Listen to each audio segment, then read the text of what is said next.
Hello તમામ લોકોને જય કષ્ટભંજન દાદા, જય હનુમાનજી। આ વખતે ચૈત્રી સુદ પૂર્ણિમા, શનિવાર અને હનુમાનજીનો અનોખો સંયોગ છે। આગામી 11 અને 12 એપ્રિલના રોજ સાળંગપુર હનુમાનજી મંદિર ખાતે હનુમાન જન્મોત્સવનું આયોજન કરાયું છે। આ વર્ષે સારંગપુરમાં દાદાના આંગણે હનુમાન જયંતીના જે ભવ્ય ઉત્સવો અને કાર્યક્રમો થવાના છે એ જોઈને તો અમુક સ્વામિનારાયણ સંપ્રદાયના વિરોધીઓ તો ધુમાડા નાખી જવાના છે। ચાલો જોઈએ આપણે કાર્યક્રમ જોતા પહેલા આપ સર્વને વિનંતી છે કે જો અમારી આ યુટ્યુબ ચેનલને સબસ્ક્રાઇબ ના કર્યું હોય તો પહેલા સબસ્ક્રાઇબ કરીને બેલ આઇકોન પ્રેસ કરી દેજો, જેથી સારંગપુર ધામમાં લેટેસ્ટ સમાચાર તમને મળતા રહે। હનુમાન જયંતીના પાવન પ્રસંગે તારીખ 11મી એપ્રિલે સવારે 7:30 કલાકે રાજોપચાર પૂજન કરવામાં આવશે, જેમાં 1008 કિલો પુષ્પોથી કષ્ટભંજન દેવનો ભવ્ય અભિષેક કરવામાં આવશે। બપોરે 4 કલાકે કળશ યાત્રા યોજાશે, જેમાં 4 હાથીની સવારી ઉપર ઠાકોરજી બિરાજમાન થશે। હજારો બહેનો ભક્તો દાદા માટે અભિષેકનું જળ મસ્તક પર ધારણ કરશે।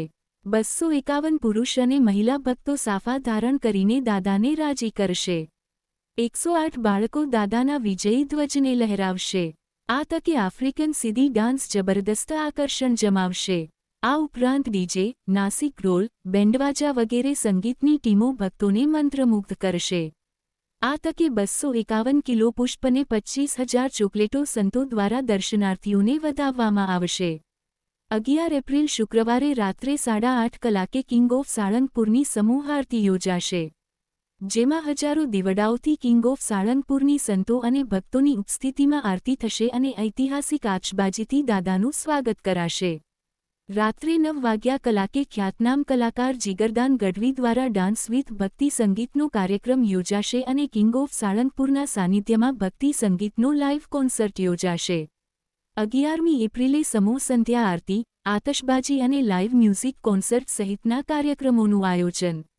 12 એપ્રિલ 2025ના રોજ ચૈત્ર સુદ પૂર્ણિમા અને શનિવારનો મહાસંગમ એટલે શ્રી હનુમાન જયંતી।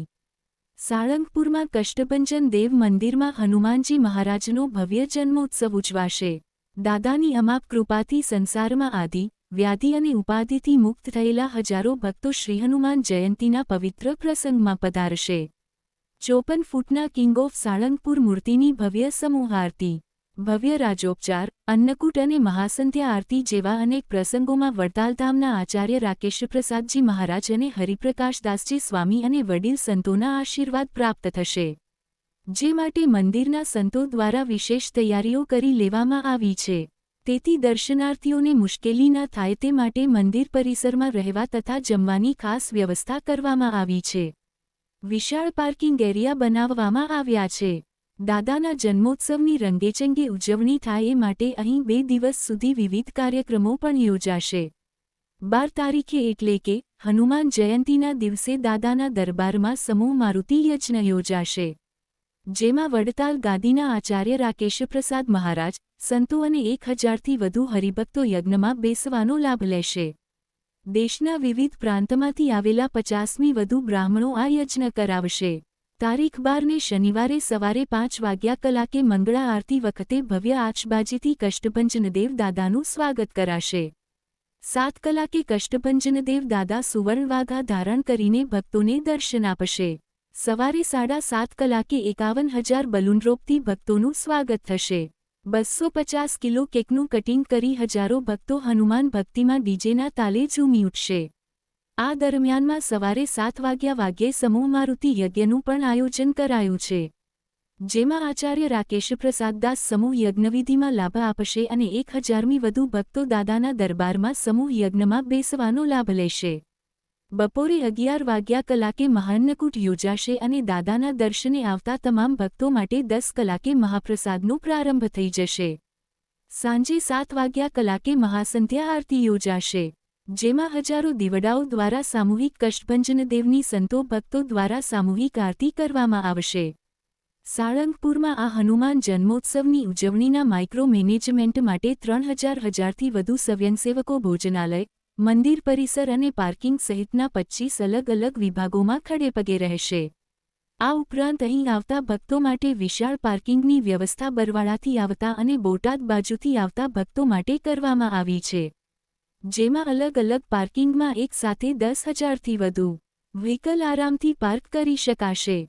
હરિપ્રકાશ સ્વામીએ જણાવ્યું છે કે, વ્હાલા ભક્તો, મહામૂલો મહામહોત્સવ એટલે હનુમાન જયંતી. આ વર્ષે પણ સાળંગપુર ધામની અંદર દાદાના ધામમાં દિવ્યાતિદિવ્ય અલૌકિક અવર્ણ્ય, આહલાદક અને આનંદદાયક હનુમાન જયંતી મહામહોત્સવનું આયોજન કરવામાં આવ્યું છે. 12 એપ્રિલ અને શનિવાર ચૈત્ર સુદ પૂર્ણિમાના દિવસે દાદાના દરબારમાં ભવ્યાતિભવ્ય મહામહોત્સવ ઉજવાશે. એના આગલા દિવસે 11 એપ્રિલ શુક્રવારના દિવસે ભવ્યાતિભવ્ય દિવ્યાતિદિવ્ય કળશ યાત્રાનો ઉત્સવ છે. આખી રાત સંગીત સંધ્યામાં મોટા કલાકારો દાદાના ભજન સંભળાવશે. કિંગ ઓફ સાળંગપુરના સાનિધ્યમાં આપણે નાચી ઝૂમીને દાદાને પ્રસન્ન કરીશું. તો ભક્તો કોણ કોણ દાદાના જન્મોત્સવમાં સારંગપુર ધામમાં પધારવાના છે? અમને કોમેન્ટમાં જય હનુમાન દાદા, જય કષ્ટભંજન દેવ લખીને જણાવો. અને હા, પહેલા વિરોધીઓને ખાસ આ વિડીયો મોકલજો કે હનુમાન દાદાના આવા ભવ્ય ઉત્સવના દર્શન કરવા માટે તો પધારજો. એમાં આમંત્રણ ન આપવાનું હોય. તમે સાચા સનાતનીઓ હોય તો જરૂરથી હનુમાન દાદાના દર્શન કરવા આવજો.